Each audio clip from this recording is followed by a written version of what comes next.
दोस्तों एक बार फिर हम हाजिर हैं जम्मू कश्मीर की 10 बड़ी खबरों के साथ। आपका मेजबान मैं हूं विशाल आजम। गुलमर्ग में सीजन की पहली बर्फबारी हुई है। पीर की सुबह कुंगडूरी और गुलमर्ग के निचले इलाकों में मौसम की पहली बर्फबारी देखी गई। बर्फबारी हुई और जाहिर सी बात है कि नजारा बड़ा ही पुरलुत्फ रहा। इसी दौरान अफरवट और सनशाइन चोटी पर भी ताजा बर्फबारी हो रही है, जिससे सयाहों के लिए खुशी की लहर दौड़ गई है। क्योंकि सयाह यहां आते हैं और उनको अगर बर्फबारी दिख जाती है तो इससे बढ़कर उनके लिए और कोई बात नहीं होती। ये उनके लिए सबसे बड़ा तोहफा होता है। और सयाहों का आना जम्मू कश्मीर में बार बार आना, हर बार आना, ये जाहिर है वादी कश्मीर के लोगों के लिए एक अच्छा शगुन माना जाता है, एक अच्छा तोहफा है, जो कि जम्मू कश्मीर में सयाहों के आने से ही यहाँ की रोजगार को, यहाँ की मईशत को रफ्तार मिलती है। तो आपको बता दें कि इस दौरान ताजा बर्फबारी से सयाहों की बड़ी तादाद में इजाफा हुआ है। गुलमर्ग दूसरी तरफ मैदानी इलाकों में बारिश का सिलसिला जारी है। मौसम की तब्दीली से सर्दी में भी इजाफा हो गया है। एक बड़ी खबर, इलेक्शन कमीशन ने एक प्रेस कॉन्फ्रेंस में बडगाम और नगरोटा असेंबली सीटों के लिए इंतखाबी तारीखों का ऐलान कर दिया है। दोनों सीटों के लिए वोटिंग 11 नवंबर को होगी और गिनती 14 नवंबर को होगी। जी हां, एक बार फिर बता दें, नगरोटा और बडगाम इन दोनों सीटों पर असेंबली के ज़िमनी इंतखाब होंगे और इन दोनों सीटों पर वोटिंग 11 नवंबर को होगी और 14 नवंबर को वोटों की गिनती होगी, यानी नतायज का ऐलान होगा। नतायज का ऐलान उसी दिन किया जाएगा, यानी 14 नवंबर को। और जम्मू कश्मीर के वज़ीर आला उमर अब्दुल्ला ने 2024 के असेंबली इंतखाबात में 2 सीटें जीती थी। उसी ने बडगाम और गांदरबल से इलेक्शन लड़ा था उन्होंने, और दोनों में कामयाबी हासिल की थी। इसके बाद उन्होंने बडगाम से इस्तीफा दे दिया और गांदरबल से एमएलए बने रहे। इस सीट को खाली छोड़ दिया, यानी बडगाम को। तरियासना Nagrota assembly seat MLA Devender Singh Rana की मौत के बाद खाली हुई थी, इसलिए वहां पर ज़िमनी इंतखाब कराए जा रहे हैं। तो 11 नवंबर को वोटिंग होगी और 14 नवंबर को नतीजों का ऐलान हो जाएगा। जम्मू कश्मीर में राज्यसभा की 4 सीटों के लिए तैयारियां तेज हो गई हैं। नामजदगी का अमल शुरू हो चुका है। बीजेपी ने उम्मीदवारों को हतमी शक्ल देने के लिए जम्मू कश्मीर से अपने 2 सरकर्दा रहनुमाओं को दिल्ली बुलाया है। पार्टी ने सत शर्मा और अशोक कौल को दिल्ली बुलाया है। बताया जा रहा है कि दोनों नामों पर हतमी बहस होगी, जिसके बाद बीजेपी पार्लिमानी बोर्ड उम्मीदवारों को हतमी शक्ल देगा। इत्तलात के मुताबिक बीजेपी की जानिब से साबिक रियासती सदर रविंदर रैना, साबिक नायब वजीर आला निर्मल सिंह और पार्टी के रियासती सदर सत शर्मा के नाम भी दौड़ में शामिल हैं। पीडीपी की सदर महबूबा मुफ्ती ने कश्मीर की बागबानी के सनत की बिगड़ती हुई सूरत हाल पर तशवीश का इजहार किया है। उन्होंने वजीर आला उमर अब्दुल्ला से मुतालबा किया है कि वो फौरी तौर पर मार्केट इंटरवेंशन स्कीम को लागू करें और फलों के काश्तकारों के किसान क्रेडिट कार्ड के कर्जों को माफ करें। महबूबा मुफ्ती ने कहा है कि जम्मू श्रीनगर कौमी शाहराह और फलों की नकल हमल के लिए हालिया बंदिश से मुतासिर हुआ है। बागबानी के सनत को बहुत ज्यादा माशी नुकसान पहुंचा है। फ्रूट जमा होता रहा और जब वो फिर अल्टीमेटली मंडीज़ में पहुंचा, बहुत महंगा दाम उसमें ट्रांसपोर्ट का खर्चा आया, तो वहाँ इतना फ्रूट जमा हो गया था कि वहाँ वो कोड़ियों के दाम बिका। बड़ा नुकसान हुआ और जो फ्रूट हमारा ख़राब हुआ, जो पेड़ों से गिर के जिसको टाइम पे मंडी नहीं ले जाया सका, वो भी बहुत बड़ी रकम उसकी ज़ाया हो गई है।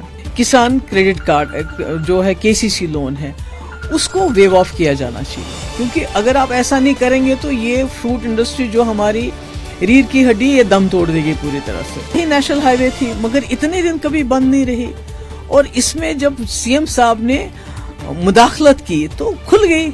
अगर वही मुदाखलत वो 20 दिन से पहले 5 दिन में 6 दिन में करते तो शायद इतना नुकसान भी नहीं होता। तो कहीं ना कहीं मैं समझती हूँ कि सरकार की भी कोताही है। राजौरी में गुज़िश्ता 2 दिनों से जारी भूख हड़ताल बिलाखिर कामयाब हो गई। साफ और खूबसूरत शहर का मुतालबा करते हुए कुछ रजाकार भूख हड़ताल पर थे। उन्होंने गांधी चौक से कचरे के ढेरों को हटाने का भी मुतालबा किया। राजौरी के एडीसी ने मुजाहिरीन को यकीन दिलाया है कि जल्द ही शहर भर में सफाई मुहिम शुरू की जाएगी और गांधी चौक को साफ किया जाएगा। यकीन दहानी के बाद मुजाहिरीन ने हड़ताल खत्म कर दी।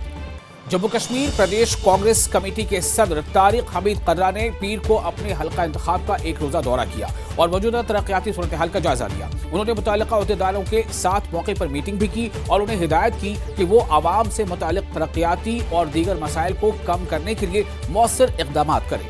ये जो इलाका है ये बेसिकली एक लो लाइंग एरिया है और सबमर्ज रहता है ये पानी में, और हमने इनसे कहा था कि ख़ास तौर से जिस दिन बारिश हो रही हो उस दिन हम इस इलाके का अज खुद मुआयना करके देखेंगे प्रॉब्लम क्या। तो सारे डिपार्टमेंट जितने भी कंसर्न हैं, हमने यहाँ पे पूरे बेमना का इस वक्त दौरा किया और फाइनली हमने जो कुछ काम नए उठाने हैं जिससे इसकी जो सबमर्जेंस है या जो इसका जो लो लाइंग एरिया होने की वजह से जो प्रॉब्लम्स हैं वो रिजॉल्व करने के वास्ते हमने डिपार्टमेंटल ऑफिसर्स के साथ में यहाँ पे डिस्कशन भी किया, ऑन स्पॉट भी उन्होंने देखा और कुछ फैसले हम लोगों ने लिए यहाँ पे, जिसको अगर जल्द अज जल्द वो अमलाया जाए तो जो यहाँ की सबमर्जेंस की प्रॉब्लम है, सबसे बड़ी सबमर्जेंस की प्रॉब्लम है, वो दूर हो जाएगी।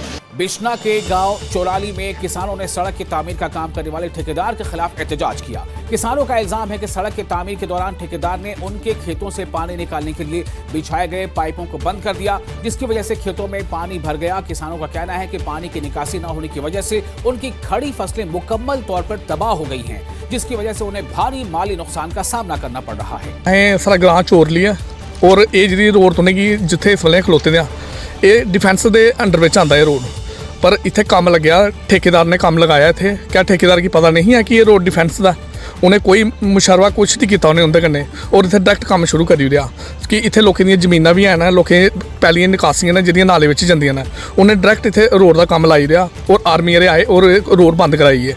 उहदे कोला पहले कि वो डाटा शाटा बनी चुके थे, अपना काम जो करी चुके थे। उन्होंने किया कि है कि पैलियां की निकासियां नहीं दी, उन्हें पानी जिहदे निकलने की जी जगह है वो उन्हें टोटली बंद करी गेदे ने।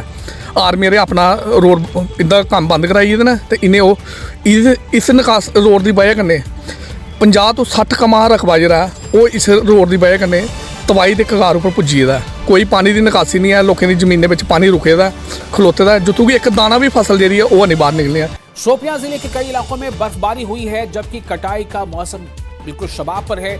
मौसम विभाग यानी महकमे मौसमियात के मुताबिक कश्मीर घाटी के ज्यादातर इलाकों में सुबह से ही बारिश होती रही, जिसकी वजह से फल जो यानी फ्रूट ग्रोवर्स जो हैं उनकी चिंता, उनकी फिक्र काफी बढ़ गई है। सोन रूह तो खुदाय से अमानत तमिस गस मर्जी सो नी कड़ी कहाँ बचराइन कहाँ डॉक्टर कहाँ हुकूमत बचाइन बस करोड़ रपी बेरोज वमरी नौकर बस मेन रब बचावन वोल सुई फजल तो करम करन। कठुआ में बारिश ने एक बार फिर आम जिंदगी को दरहम बरहम कर दिया है। मैदानी इलाकों में वक्फे से होने वाली बारिश ने शहरियों को सर्दी का एहसास दिलाया है। दरियासना बनी के दूर दराज के सियाहती मकाम सरथल में मौसम की पहली बर्फबारी हुई। बर्फबारी की खबर ने मकामी होटल वालों और सयाहों में काफी जोश और खरोश पैदा कर दिया। होटल वालों का कहना है कि इस सीजन की बर्फबारी से इलाके को रोशन करने की उम्मीद है। जो कल से लगातार यहाँ बनी के इलाके में बारिश हो रही है और मौसम काफी ठंडा हो गया है और इस सीजन में हम देखेंगे तो काफी जल्दी जो है बर्फबारी हो चुकी है। पूरे सरथल की पहाड़ियाँ, छत्तरगला आप देखोगे तो पूरी पहाड़ियाँ जो है बर्फ की चादर से सफेद हो चुकी हैं और काफी खुशनुमा मौसम जो है हो चुका है। और खासकर खुशखबरी उन लोगों के लिए जो घर पे कम बैठना पसंद करते हैं और घूमना फिरना पसंद करते हैं। तो हमारे जैसे बनी है, सरथल है, छत्तरगला, यहाँ से भद्रवा होते हुए तो लोगों के लिए काफी अच्छा एक मैं कहूँगी कि मौसम हो चुका है। रोड भी बिल्कुल ठीक है।